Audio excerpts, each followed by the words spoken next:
Hello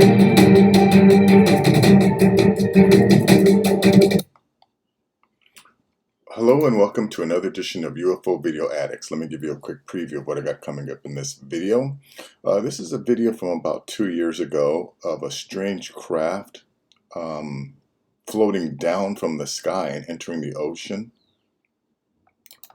Also have this video here from TikTok. It shows, like I say, you can't see it in this image here, but it shows this gigantic, or you know, some lights that are spread out, which indicates that there's a huge craft out there. Some people have said it reminds them of the Phoenix Lights incident. And then I have 3 videos about this Carp UFO landing. It's also referred to as the Guardian videotape. There's this video here, which actually shows these 2 crafts. And then I have 2 different articles about it. Here and this one here, searching for the Guardian filmmaker re-examines mystery of Carp UFO sighting. So yeah, there's a lot of information on this. Also have this video here from Facebook, which was caught on a home security cam, but yeah, this object here looks very strange. I mean, I have no idea whether this is authentic or, you know, something that was created. Because I think it's from the website or the TikTok that it's on. Yeah, there's a lot of videos on that TikTok page that I wouldn't necessarily consider authentic. And then this one here is kind of strange. It shows this bird that seems to be walking on an invisible wall. You know, something's up there. Again, you can clearly see this thing is walking on something. And then I found this from the All-Domain Anomaly Resolution Office. It's the U.S. Department of Defense and the UAP mission. It's a UAP reporting trends. Just shows you, you know, the type of crafts that they find, the size. Here it shows you the altitudes that they find it at, and you know, here it gives you a little visualization of where most of the sightings occur. I mean, this is kind of a short PDF. But again, you know, the number of sightings that happen here on our planet and the lack of any sightings like in space, right? I mean, how many, again, with, you know, I've said this before, with all of the amateur astronomers and professional astronomers out there that have, you know, backyard telescopes or even giant telescopes pointed into space, you know, how come we're not getting a large number of sightings of crafts entering our solar system or entering our atmosphere from space, right? We you know, we get a ton of sightings, and we have been for literally thousands of years.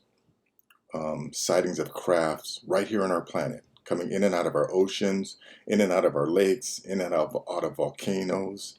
You know, spotted around, you know, UFO hotspots, which again, it indicates to me that these things are originating from our planet.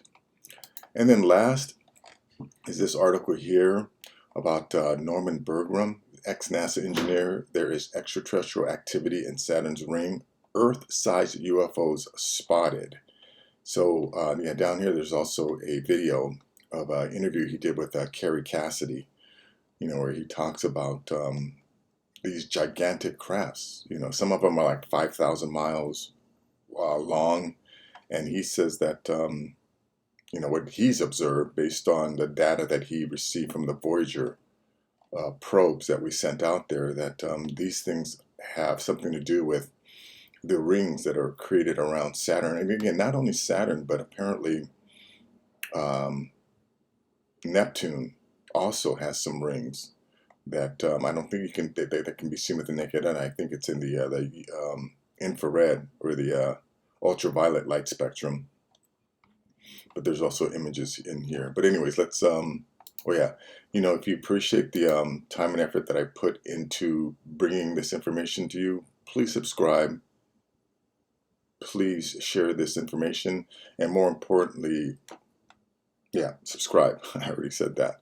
But yeah, again, I'm looking at my analytics. It seems like only 1 out of 10 people are subscribing, and it doesn't give me a lot of motivation to put these videos up. Although again, I mean, I'm not making any money from doing this. This is something that I'm passionate about, which is why I'm doing it. But I wish some of you people would just hit that like button, share it, and yeah, subscribe. But anyways, let's check out this video here. This is from 2 years ago. It was in the sun. It shows this craft coming out of the clouds and floating down into the ocean. So let me back this up a little.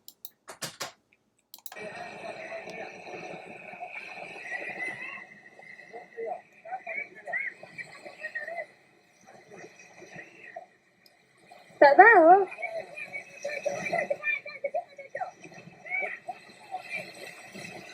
Tak dapur lah.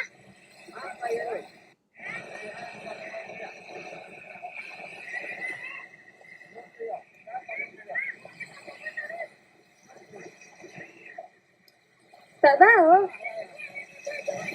Right, like I said, where there's a bunch of videos. People are seeing or videotaping crafts coming in and out of our oceans on a constant basis. And you still get some of these people who go, oh, with all the people with cell phones out there, how come there aren't any clear videos of craft? Again, it's because you haven't looked. I mean, I've been posting videos of objects in the sky, for the past year. Again, before my original site got taken down. Yeah, there's a bunch of videos out there. But anyways, that's that video. Link will be in the description. So yeah, now this one here is of this giant, well, again, it seems to be a giant craft. Because you can only see the lights. It's right in this area here. I wish this was a bigger, this is from TikTok. Most people shoot in this portrait mode as opposed to, the landscape cinematic mode. But anyways, check this out.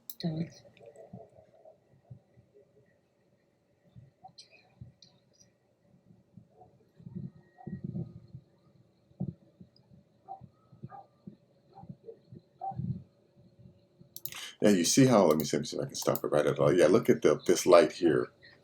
And then, there's this light here. So, if this thing is pretty far away, this is huge. This is probably one of those mile wide, I think it's probably actually more than a mile wide, if this is one singular craft. It seems to be several miles wide.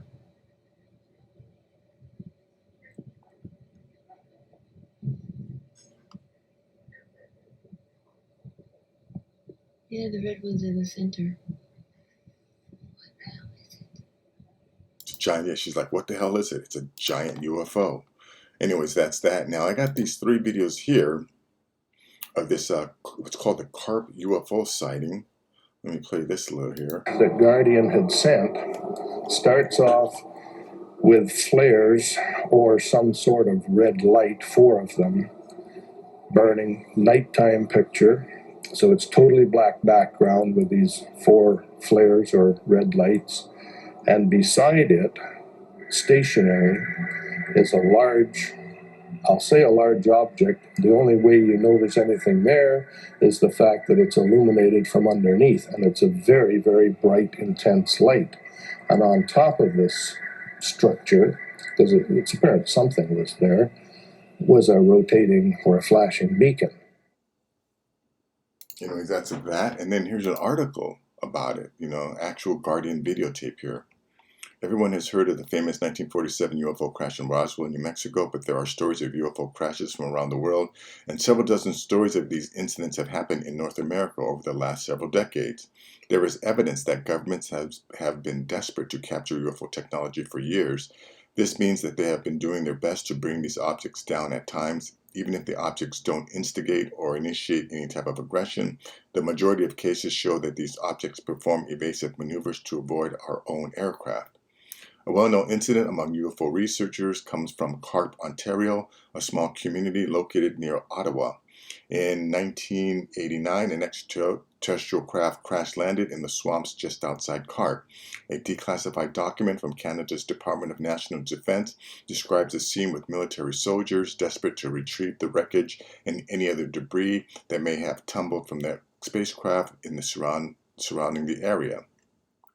The alien bodies were taken to an underground research facility while the craft was taken to a nearby military base.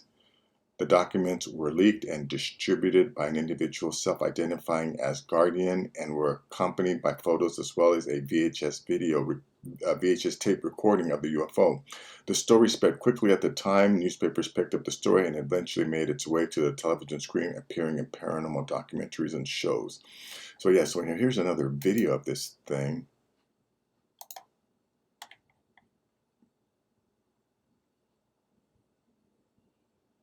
Right, somewhat similar to the TikTok video, but again, you know, thankfully someone was shooting in the right format, landscape, so we get a cinematic view of this thing.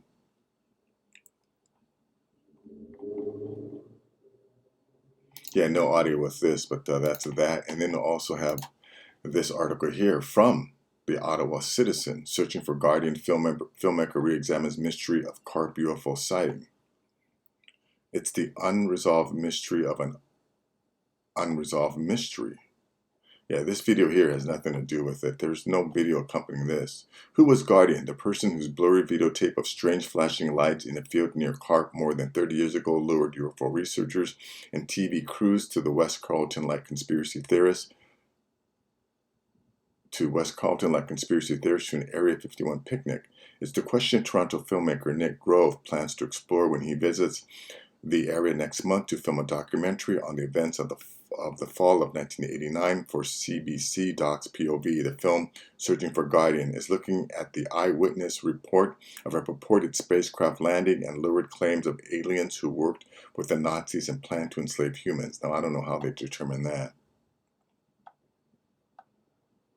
But interesting article, you know, interesting incident, you know, very similar to Roswell crash. But again, these are, you know, things that happen but don't really get a lot of attention because there's, you know, obviously been an ongoing effort to suppress this information. And again, you know, apparently from, you know, some of the videos that I've posted up, we're, you know, the quote unquote, they're supposed to make an appearance in 2027, which is why all of this UFO stuff is coming out now, is to get, you know, people who are still in denial of the of this phenomenon, you know, ready to yeah, they're going to make an appearance supposedly in 2027, according to XCI John Ramirez and several other people. But anyways, yeah, now this video here, I'm not 100% sure that it's actually even real, because look at this thing. This is what, you know, what was caught on a security cam, and it just, I don't know, it doesn't, I've never seen anything like this before. So yeah, you know, I mean, I definitely, again, I'm always open to being wrong. Yeah, I don't know what the heck this is, but let me just play this here. Out there. Shall we say, the weirdest unidentified flying object you've likely ever seen right over someone's backyard in Kingsburg. It definitely is the weirdest. Take a look at this. Fox 26 News reporter Myra Franco spoke with the homeowner who captured it and has his reaction tonight. Myra? Monty Liz, our interviewee was camera shy, but he did fill us in over the phone about what he captured on video. Take a look for yourself and see what you think it is. Hipolito Ramos, a Kingsburg resident, is now looking at his camera footage asking the same question we are all asking. What is that? I caught an object that flew through my backyard. It seemed like a piece of light with some weird. Yeah, look at this thing. I mean, you know, it doesn't look like it was like inserted into the environment. It definitely seems like it's something that's there, but I wonder if, you know, I mean, it looks like this because they're using some type of camouflage or distortion to try and cloak themselves. I don't know. Anyways, the link will be in the description so you can check it out yourself. Okay, now this is a strange one that I found on TikTok. It's of this bird. It seems to be walking on something, like in the middle of the sky. But it's, yeah, it's definitely walking on something.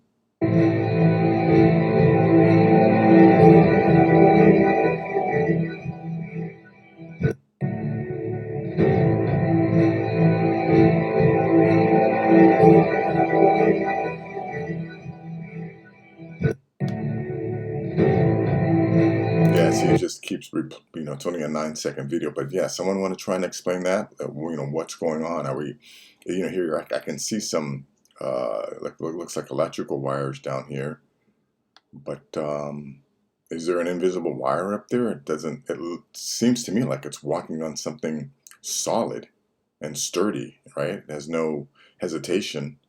I wonder if, it can see something that we can't, which is why it's walking on it. But anyways, link will be in the description. Now, this is from NASA's website, science.nasa.gov. It's of the All-Domain Anomaly Resolution Office from Sean Kirkpatrick. Now, generally, I try to avoid putting anything up by the All-Domain Anomaly Resolution Office or Sean Kirkpatrick because, again, based on some of his testimony, it's obvious he is not interested in telling us the truth or revealing everything that they really know because, he's lied so many times about, not having any evidence, even though they come out with stuff like this. Typically reported UAP characteristics, appearance, morphology, size, color, performance, altitude, velocity. This down here is signatures. I think, yeah, how it, what kind of propulsion system it has. Talks about this probe that was spotted in the Middle East. And the fact that pilots are now less reluctant to videotape and report these sightings because, times have changed and there isn't that stigma anymore.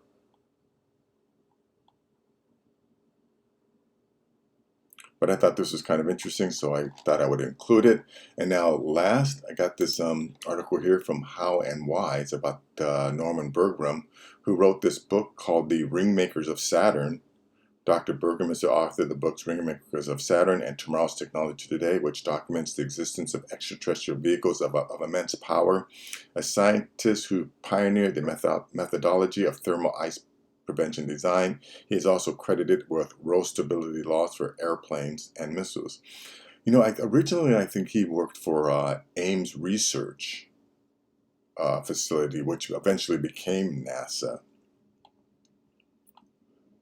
But let's see, when it talks about down here, there's been a theory that NASA employees cannot talk too much. A few former NASA employees share some details that they could not have given out because of the confidentiality agreement. Dr. Bergrum said that it is Saturn that can be the refuge of an alien civilization, and NASA just hid their evidence using it for their own purposes. Dr. Bergrum played a role in the Voyager missions, the probes that were sent out and tasked with photographing Saturn, its rings and moons. There is a photo shown below that the mission was able to obtain from the agency of a large unidentified flying object hovering just outside Saturn's ring. It is huge, approximately the size of Earth, and is published in his book, Ringmakers of Saturn. Can imagine that, right? Now, this isn't the first time, that I've heard people talking about or even I've seen video footage of craft, right? Craft that are maneuvering through our solar system that are bigger than planet Earth. So think about that. Think about that there is some civilization within, again, I have no idea whether, they originate on Earth or, they're from someplace outside of our solar system or, maybe one of the planets in our solar system. But just try to wrap your mind around the idea of constructing a maneuverable craft that's bigger than planet Earth. You see, Dr. Bergrum said, what I found out is that these things inhabit Saturn. That's where I first discovered them, and they're proliferating. You can find them around Uranus and Jupiter. Whenever you see some rings, that's where I see the aircraft. I call them Ringmaker. I say that it is electromagnetic because I can identify streamlined patterns with respect to it that I know were what we call potential lines. And that says it was electrical. So here's some images from the actual book. I guess it's kind of hard to see, but yeah, here's again one of these crafts that I think that he determined was like 5,000 miles long. Infrared photograph of one of the gigantic cylindrical objects taken by Hubble in the rings of Saturn.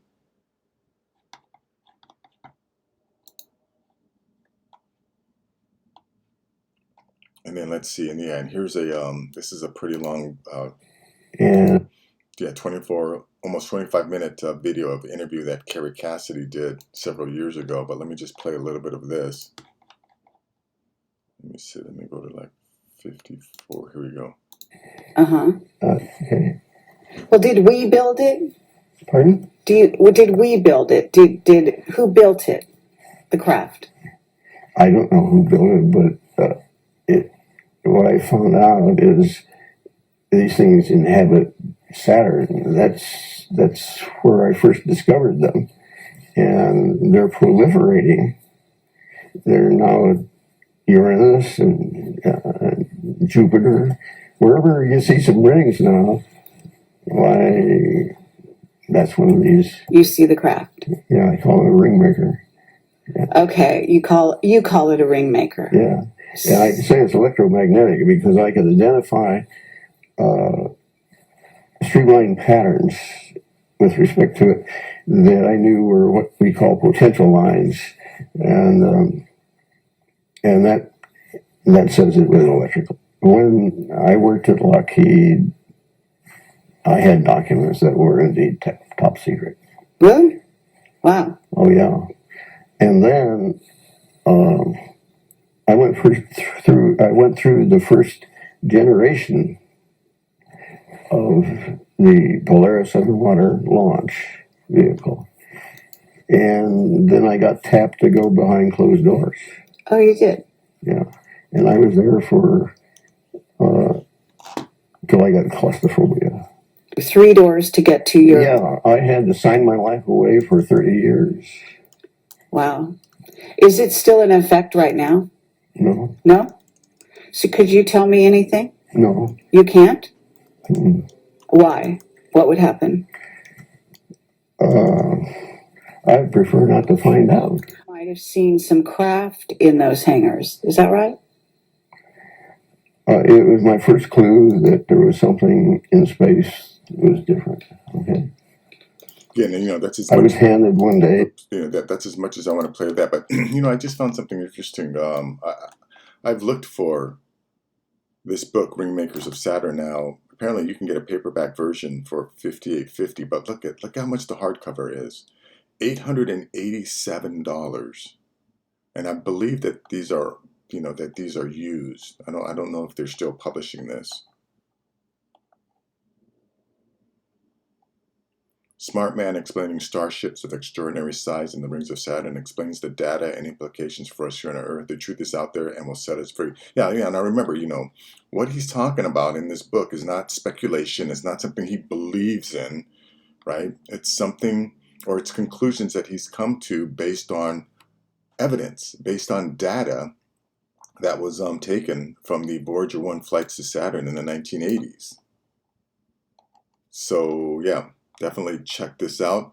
Thank you very much for making it all the way to the end. Like I said before, if you appreciate the time and effort that I put into bringing this information to you, please like this video, please share it, and more importantly, please subscribe. It really helps me out. So until next time, take care.